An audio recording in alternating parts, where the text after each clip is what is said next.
Итак, всех приветствую вас на докладе KuberHunt. Let me welcome you to KuberHunt Bridge presentation. It's threats in orchestrations. My name is Evgeny Masyanov. I am analyst of detection in solar arrays. My name is Manasyan Gago, analyst of host detection, and our job is to detect threats at Windows, Linux, Mac OS, and software. Question to the room: how many of you have seen incidents in container environments in Kubernetes? Maybe you investigated something. Okay, I see. Thanks. How many of you are working with Kubernetes? Maybe you monitor it or administer. Okay. How many of you are here for the first time just to learn what is Kubernetes? Okay. So what are we going to tell you about today? First of all, we will talk about what is Kubernetes and what are containers, so that those who don't know what it is, so that you're not bored to listen to our presentation. Those who forget, maybe we can remind what it is in a concise manner.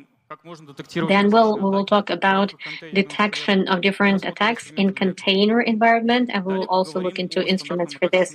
Then we will talk about standard attack scenario on Kubernetes cluster that we put together in our lab work. And also we will work through the hunts that can be written and they will attack our lab work. And in conclusion, we will look at takeaways.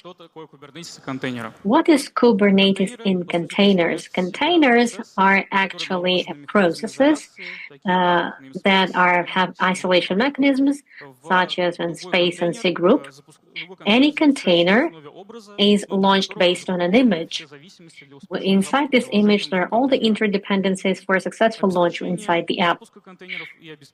Ensuring launch of containers and ensuring isolation mechanisms are done by container on time. There are a lot of them, but their sense is always the same. It's ensuring life cycle of containers or uploading images based on which it's been uploaded, based on which it's been launched. But what if we have not 1, 2, 5 containers, but if we have some 10,000 containers and you need to orchestrate them somehow and manage them,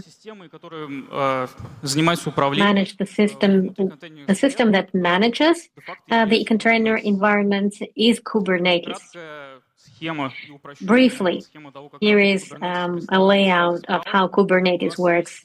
On the right-hand side of the slide, we have a control plane within which we have such modules as Kubernetes API. All the interaction with the cluster goes through this one. We have CI/CD. It's a database of the Kubernetes, so it's the heart of the cluster, and it stores all the state of the cluster. We have a controller manager, which is responsible for controller launch, and also there's one more part which points codes for 3 nodes. On the right-hand side, you can see worker nodes and codes work there, and there are examples of containers there. Container launch, just like everywhere, is done by container on time, but the difference is that container on time, it receives the command from kubelet. Now let's switch to detection tools of different attacks in container environments, and particularly in Kubernetes. Overall, during our presentation, we will look at 2 systems. First is Falco. We will look at it as a runtime detector in containers, and the second one is Kubernetes API. Through this system, we will track HTTP request to control plane, and we will see whether they're malicious or not. First, let's start with Falco and how Falco works. The layout of Falco is on the slide. In the core, or we have the WPF module, or we have the core of the module, which gets connected to trace points. And when any syscall gets called, then the event goes into user mode and it gets enriched, then it goes through filtration rules, and they are written exactly in the files. In case if an event is compliant with this rule, then we're saying that this event is suspicious, and we give alert in any format that's convenient to us, HTTP, GPC, RGPC, or anything that's convenient to us. In case if you want to see how we're using Falco for detect, then you're welcome to follow QR code on the slide, and there's a presentation from us there on the forum. And in case if you want to learn more about this, then please go there. But why is Falco more useful to us as a container, as a detector? On the slide, you can see classes of events that are present in Falco, for instance, container events class and PNS events class. And it's easy to make a conclusion that Falco can track the context of containers and even context of KNS. Also on the slide, you can see a few examples of those fields with the help of which you can detect something in runtime container, such as the number of mounts, then the list of mounts that are available in the container, the name of the container, and also you can see the name of the code within which the syscall was done. Our next tool is inbuilt Kubernetes API. If you work with a cluster of Kubernetes API, then it's the main instrument, and any code or any fluctuations that are going through API and many operations, and it can monitor all the actions that are happening in your cluster. On the slide, you can see examples of those fields that you can see in events. For instance, verb is the field which shows what action is being performed over the object, and object ref resource is the object that is taking part. And we will take a closer look at every field at the practical case. Let's have a look at attack scenario, which we emulated for this presentation. In order to simulate it, we wrote an automatic lab work, which we called Kubernetes Miracle. In case if you want to go through this path of attack together with us, please follow the QR code on the slide. You will find Git repository. You can download it, you can open it, and you can see which environment it is vulnerable on your end. What's the attack? Well, how is it going to happen? Let me explain. We have two spaces. We have default space and we have outside server. In the default end space, we have WordPress Contender app, which has a vulnerable plugin, RCE. What kind of plugin it is, it doesn't matter. Most importantly, it's RCE, and it allows you into the code. It has a MySQL code, and a WordPress content code has a misconfiguration in the rights of service account under which it's working, misconfiguration in our bug. Within this space, we have local Docker registry, which has image of container in genes, and the one that is in space outside server rolls out based on this server, and our goal is to make it to the container and to get access to a local Docker registry and to substitute the image, to backdoor it, and this way we'll make it to Nginx code. In Nginx code, we have mounted, oh my God, a file system. Of course, it was done for the attack. And with the help of this mount, we will make it to the node and we will get out of the cluster. Let's hunt those events that the criminal will make during this attack. First of all, as I said previously, the criminal will do RCE and he will get into cross-content code. Definitely it will be followed by some events, and in detecting these events, Falco will be very helpful. And the slide you can see an example on Falco and the event which creates this activity. This activity will be detected with the help of tracking launch of the process, with the help of launching suspicious processes from web servers and tracking that this activity happens in code CMS. Then the criminal may try to get access to service token to service account, and this token works there, so that they could make request to Kubernetes API.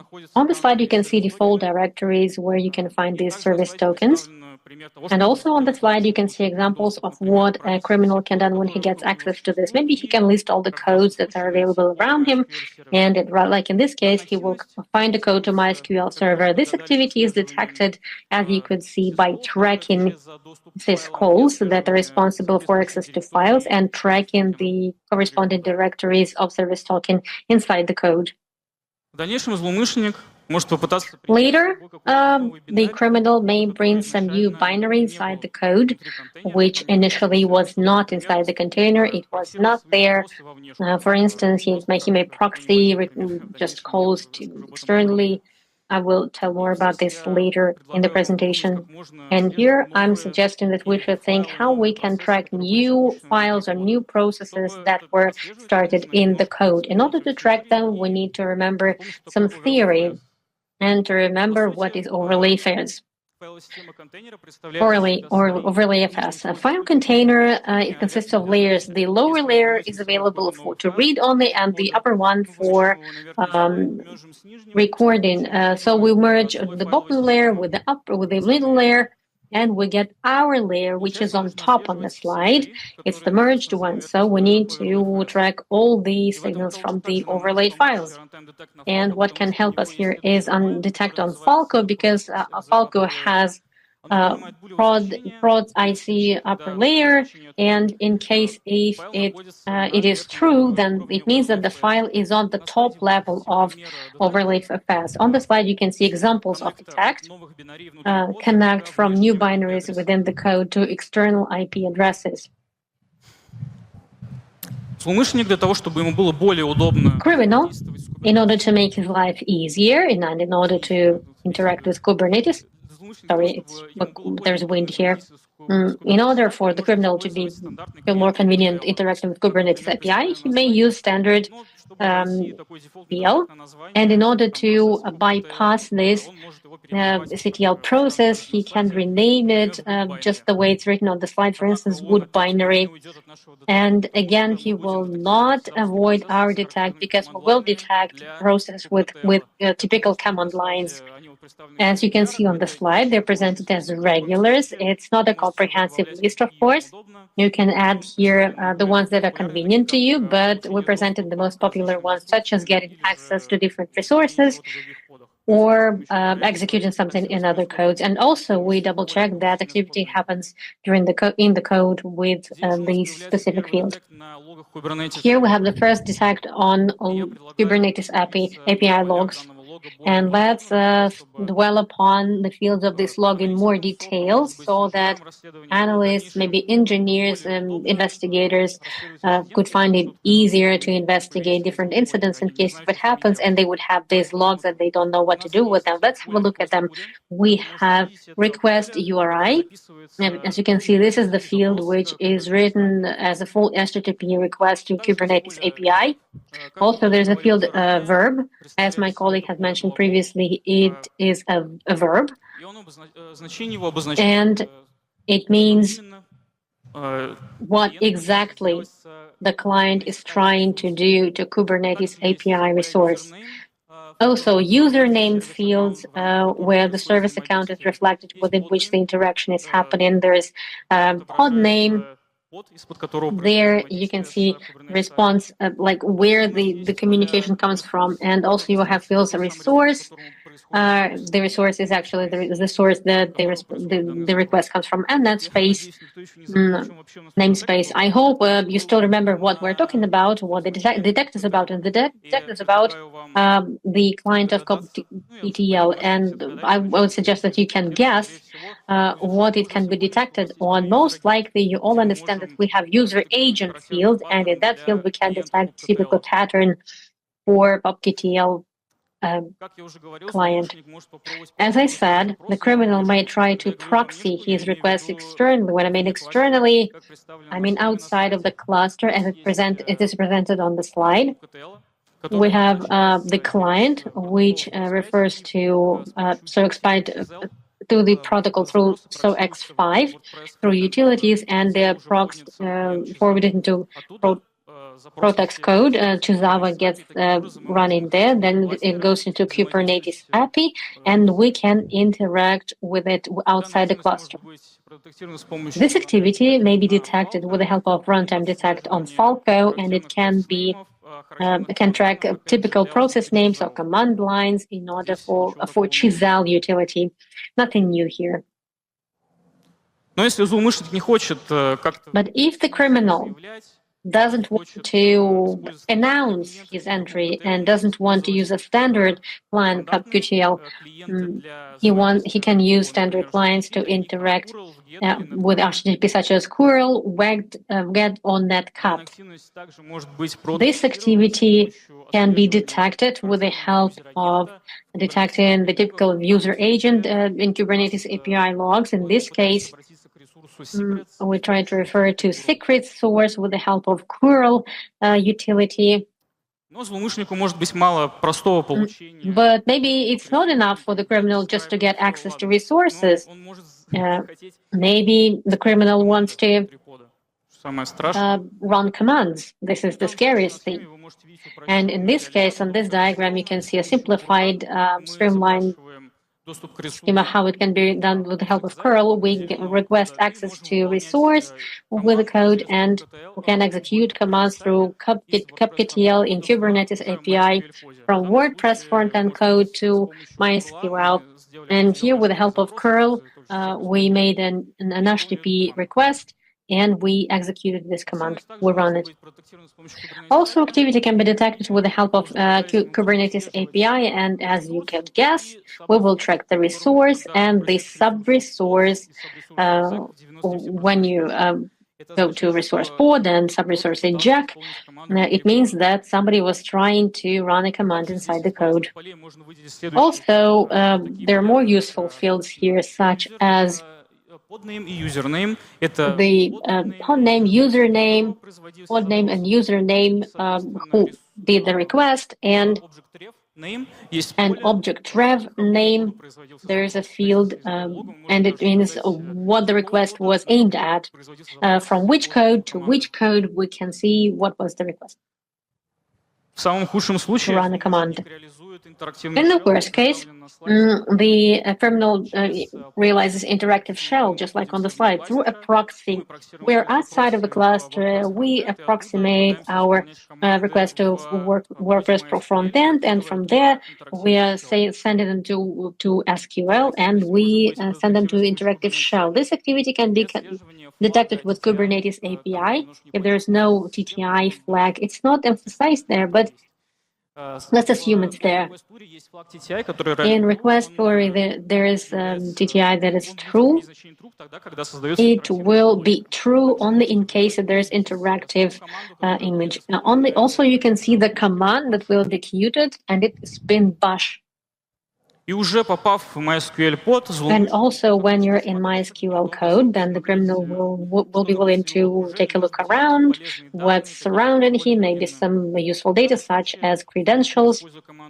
In this case, the criminal uses the command ends, and he gets access to surroundings, and he gets the passwords from MySQL database, and he finds path to Docker registry, which is local. And let me remind you, there he can find Nginx image.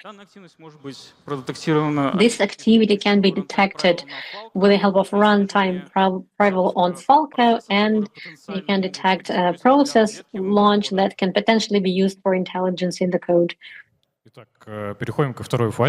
So let's switch to the second phase. Let's assume we have a cluster, and we have a Docker registry where we have all the images stored. And in this image, in this registry, we have image of Nginx. And Nginx was a privileged pod. And the attacker clearly got access to this registry, and he got this access to his backdoor. And then he tried to reach out to Node. Let's have a look at the first case. What do we see when this pod gets created? This is our directory. On the slide, you can see the path out of the root directory where he can go. Naturally, he can go anywhere, and it gives him a lot of ways to realize access to node, but the most dangerous one is root directory. In detectors in Kubernetes API logs, we have the path field underlined, and it's mounted. And to filter it, we need to exclude the previously mentioned directories. And in your cluster, maybe there are some other custom directories that may be dangerous. There may be some logs that are stored or something else. They are to be tracked as well. On top of Kubernetes logs, we also can track it in runtime logs because Falco helps us enrich any event about mount information that we have in the container. And you can see container mounts field right now. All the directories are listed there. And as a detect, we have a similar logic, just like in Kubernetes API, we're tracking dangerous directories, the ones that are not following the mount. And let's take a closer look at Kubernetes manifest directory. It's used to create static codes. It is necessary so that before we raise a cluster, we could have more system codes. I mean, before Kubernetes API, before it's up and running, we could have other system codes that are necessary for the work. And the attackers use this tactic to get planted, to get persistent, and to get access to node. In case of detect runtime, we need to track just creation of manifest and YAML files in UDC Kubernetes manifest.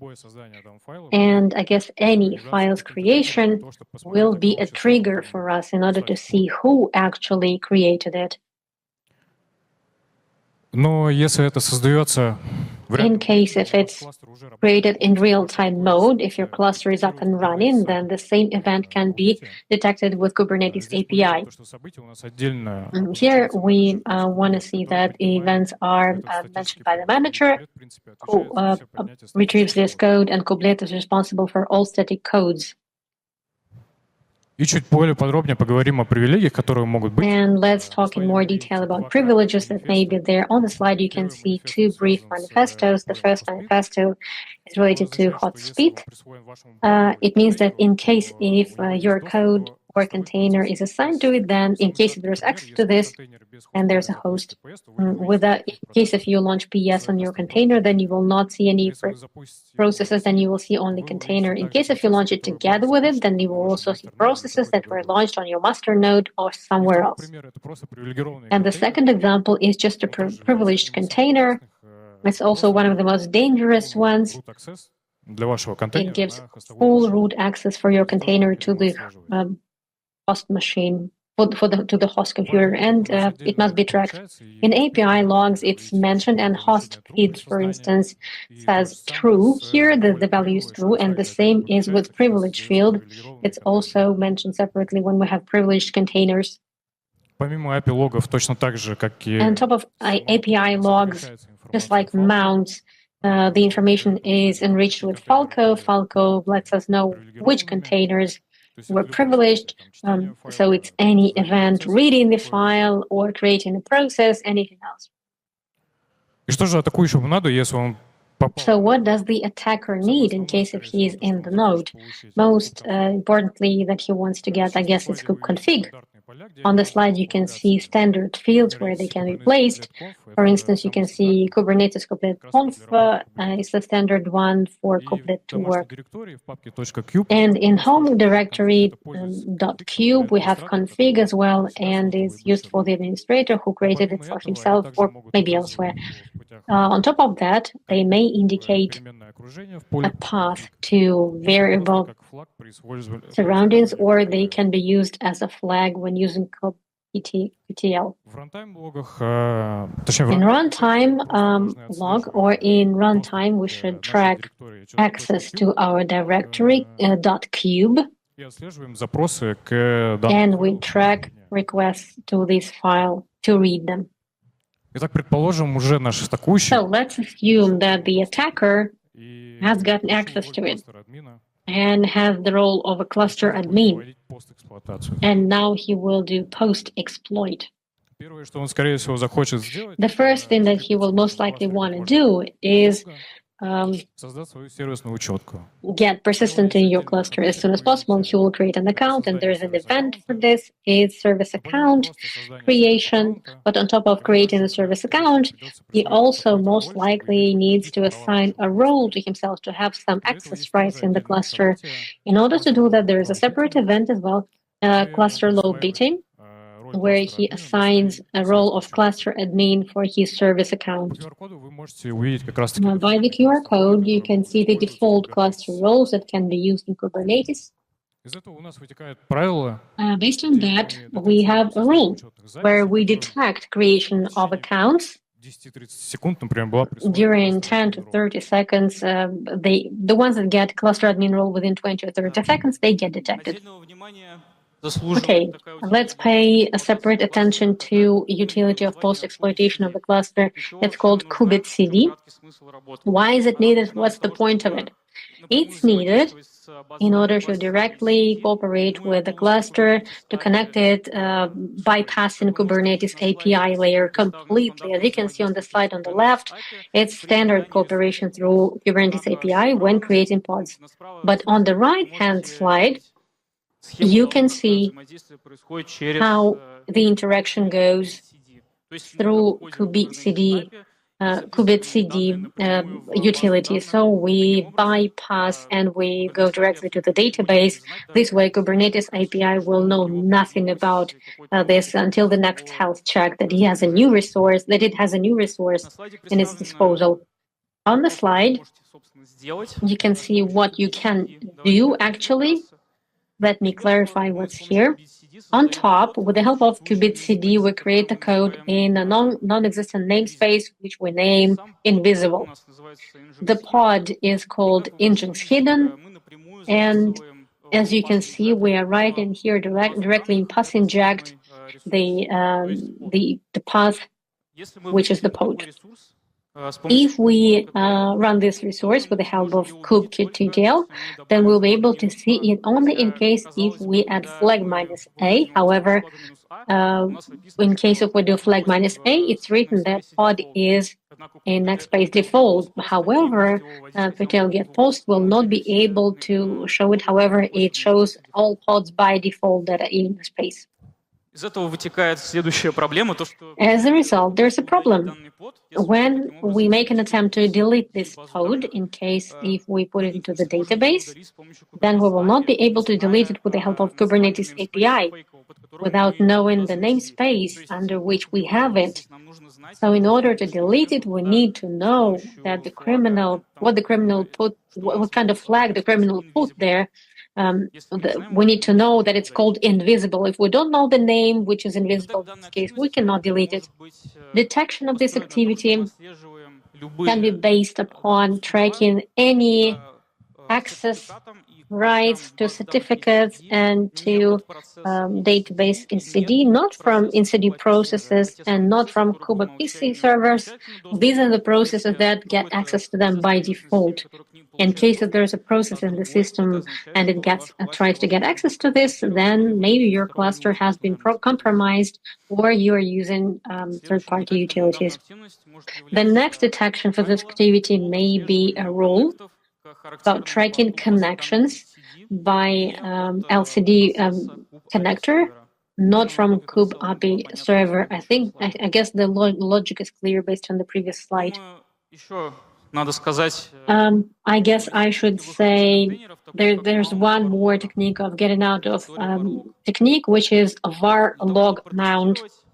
In order to test this technique, we used aquasec. From aquasec, the QR code is on the slide. You are welcome to follow it, and there's a repository with the vulnerable code of var log mount. What's the point of this technique and why is it possible? When we try to get access to logs from any pod, then first we request Kubernetes API, and Kubernetes API requests to kubelet API. It has API itself. And kubelet goes to loader, goes to var log directory and gets the code and gets plugin. But when mounting var log inside the code, it may happen so that we will have an opportunity to do siblings within var log. And the situation may be the following. We create varlog inside the directory, like in C shadow, like on the slide, and using any convenient client like Perl, we can go to Kubernetes API, and Kubernetes will give us everything from any shadow.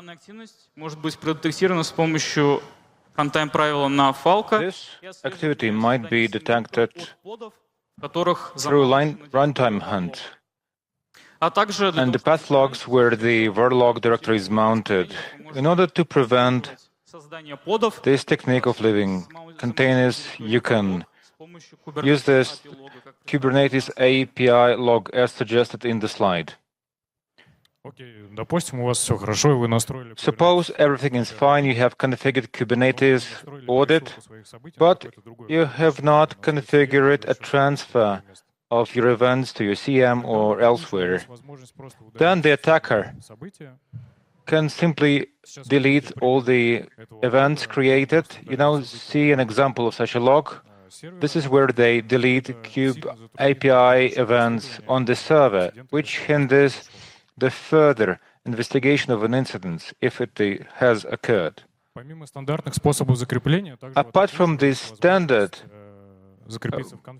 attacks, they can take root in the core DNS by writing a rule for domain redirections. In red, you see an example of such redirections. So an attacker can simply rename your legitimate domain used in a cluster, and you may know nothing about that unless you keep track of the config maps. And the default way is to create a cron job. We have a dedicated event, for instance. We have a shadow where the regularity is specified, and we have the main field, job template, and it includes all the load that runs within this task. And let's proceed with the public one.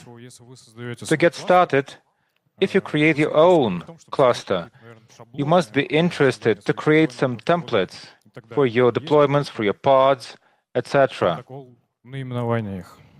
There is a certain naming convention used. In Article 1, you can see that the attacker create a pod mimicking a proxy API. If you have trustworthy information regarding the naming convention of your pods, you can track anomalies when creating such pods. This is an example. You see the pod name that has been created. If you don't have that, then the attackers have created their own repository in the public Docker Hub. It is an image of a normal CentOS, but they're with their own miner. This is where we should track the image field and cross-check it against various suspicious images from different repositories that have not been used for clusters earlier. Another standard point to keep track of when creating a pod, these are the arguments submitted when launching it. This is the default. What happens when your cluster gets hacked into?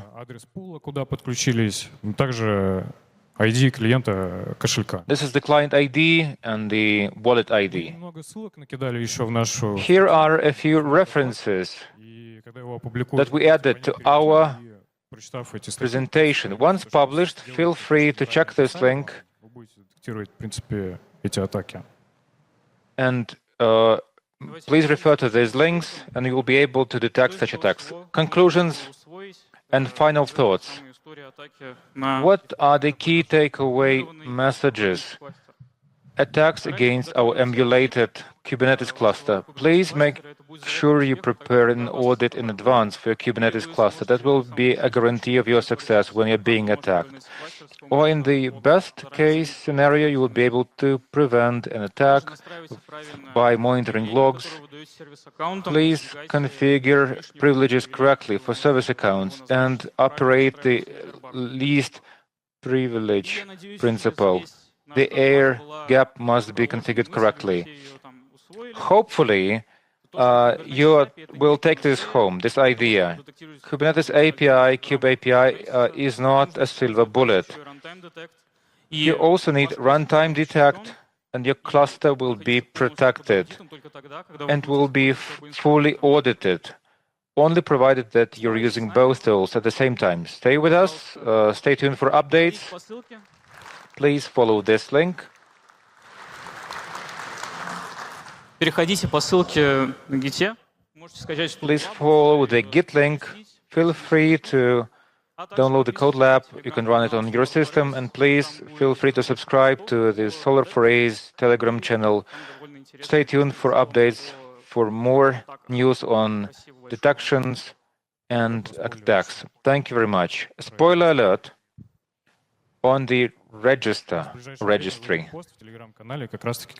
We have a post scheduled for Telegram on monitoring the Docker registry. It wasn't mentioned, but please feel free to check this out. Thank you. Задавайте ваши вопросы, если они есть. Any questions? Да, за самый интересный вопрос мы подарим худи. The prize for best question is a hoodie. Привет, спасибо за доклад. Hi, thank you for contribution. I have two questions. On part one, when the attacker is inside the cube. For OverlayFast, you had a case where a file appears on the OS, we merge it and then identify this event, and we detect it. There are a variety of tools out there.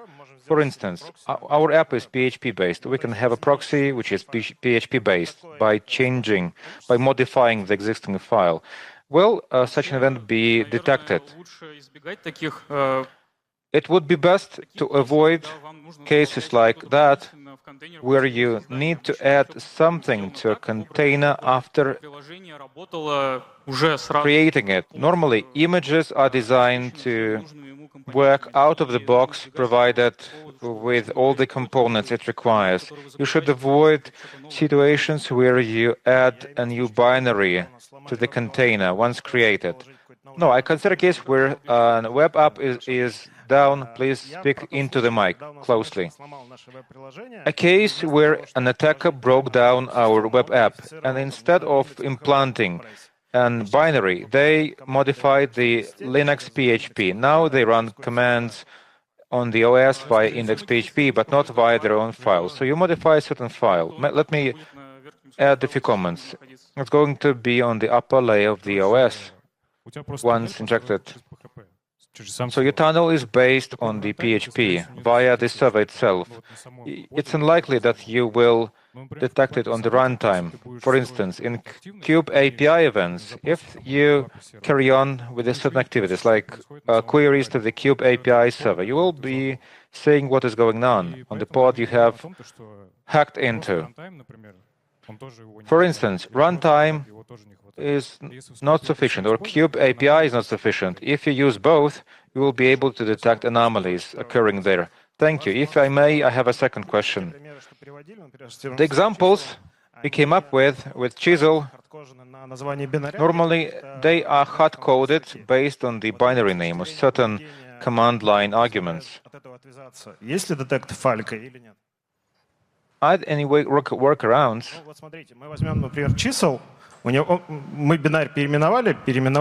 So we renamed the binary and we renamed the arguments. In the code, it goes to the OS, and the detection criteria you had no longer work. Let me take this one. We had criteria regarding a new binary within a pod. It calls external IP addresses. Even if you rename the binary, even if you name its arguments, this rule will still be applied within the binary because it calls an external system. I got it. Thank you. Understood.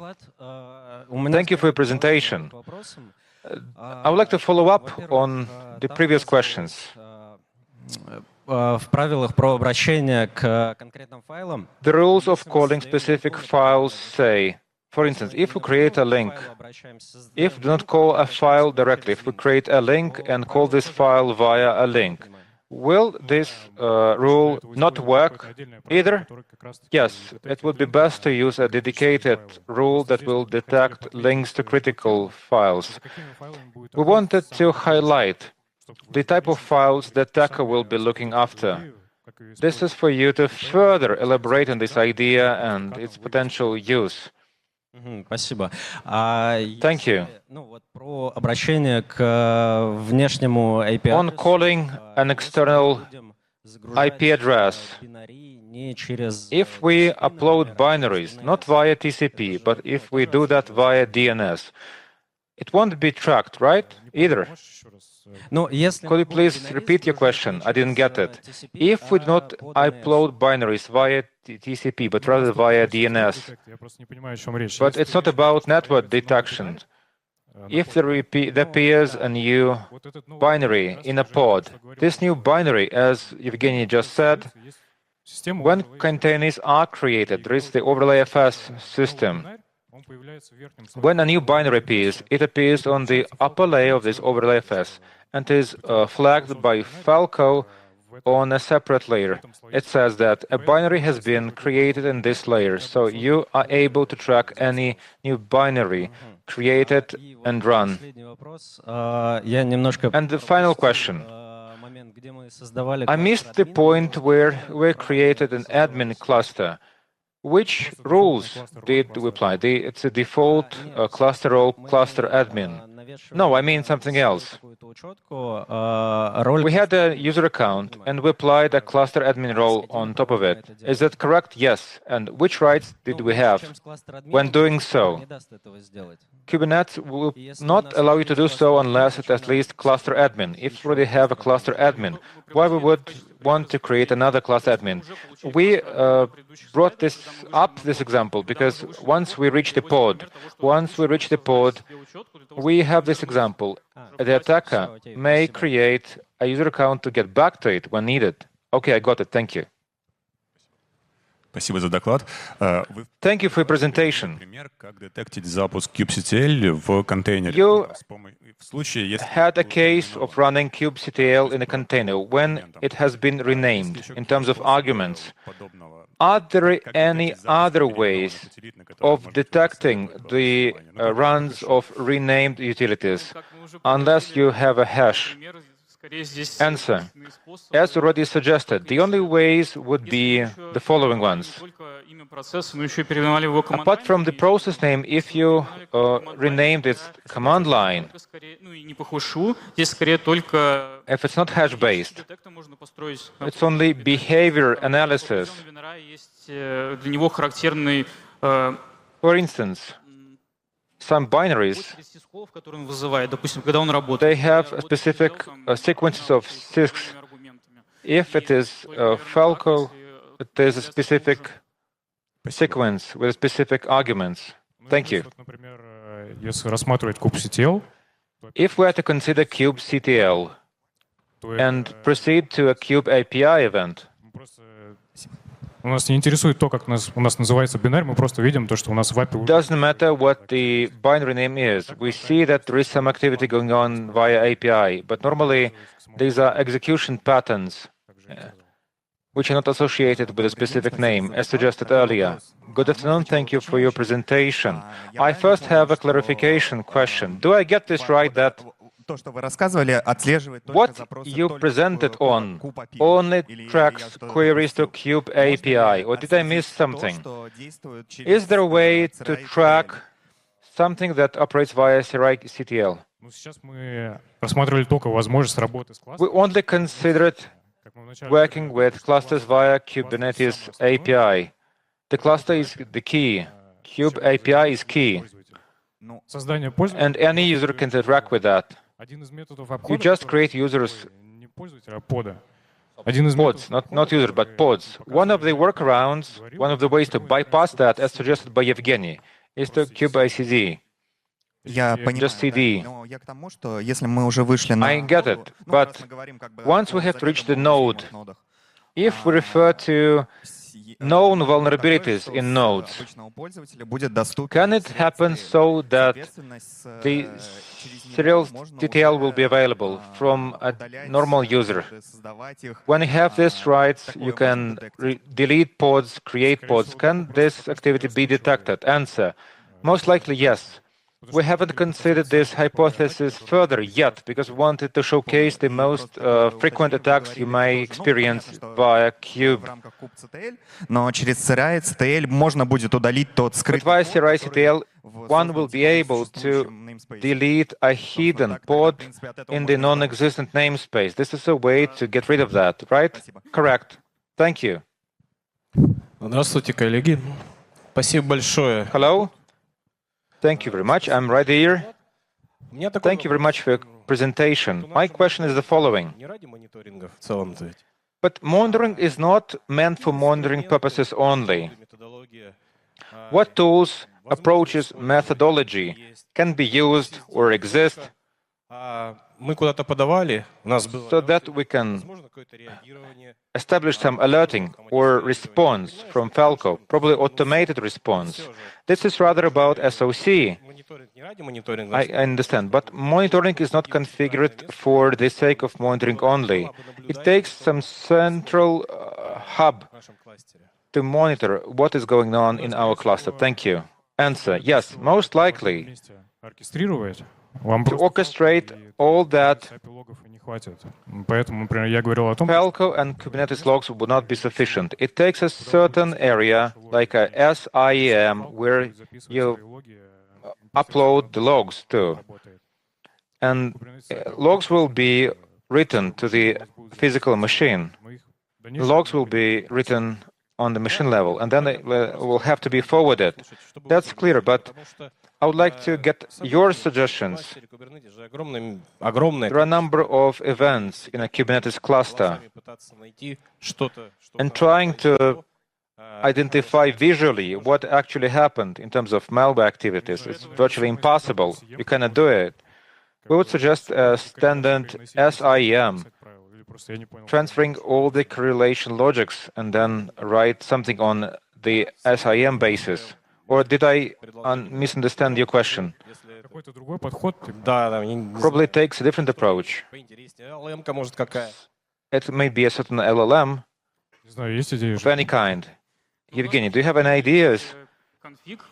At least we have a configuration for Kubernetes API, and via this config we can filter out a part of unwanted logs, the ones you refer to.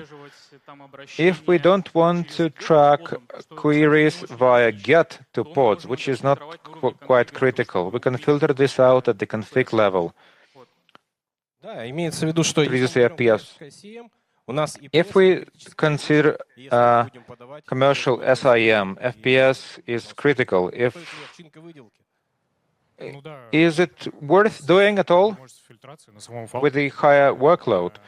With the filtration option via Falco or Kube API audit, first we configure a system that works in our cluster, and then data is forwarded elsewhere with subsequent filtration going on. Yes, understood. Thank you very much indeed. День добрый. Спасибо большое за доклад. Good afternoon. Thank you very much for your awesome presentation. But I have one question. Угроза происходит из устанавливаемых пакетов внутри Kubernetes. If a threat originates from packages installed via Kubernetes, they can be loaded via Helm or something else. As far as I know, they're not logged via API log. Is there any way to log Допустим, там админ. the event of logging malware packages, like an admin via Helm or Git decided to load a package, pretending that that's a good one, and as a result, the service has been compromised. Can this be detected? To tell the truth, we haven't considered that subject. If we were to run an attack like that, we would have written a detection method of any kind. But it's rather about behavior-based detection methods for packages loaded via Helm within a Kubernetes cluster. Any malware utility has its own behavioral pattern, and we can write a detection methodology. And with scoring for detection patterns, we can detect the most critical issues like running commands in other pods. So basically, this is a second step. Okay, installing a package is okay, it is not being detected. But what happens next with the patterns you mentioned can be used to identify and prevent attacks.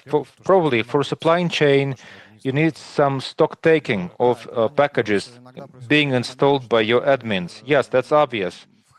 But sometimes admins download compromised packages via Helm, and they can end up in the supply chain. So it's about verifying such packages. As Evgeny suggested, it depends on further actions they perform on the machine. I got it. Thank you very much, guys. Thank you very much for your presentation.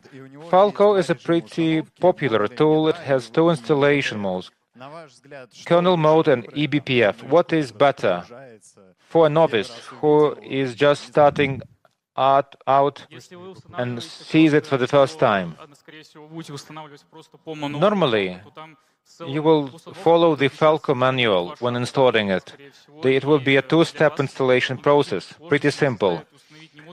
You will face no difficulties when installing the kernel module and eBPF. What is easier to figure out, the kernel modules or eBPF? It's rather eBPF. They have a pretty low entry threshold for starters. But what do we pick? What should we pick? eBPF.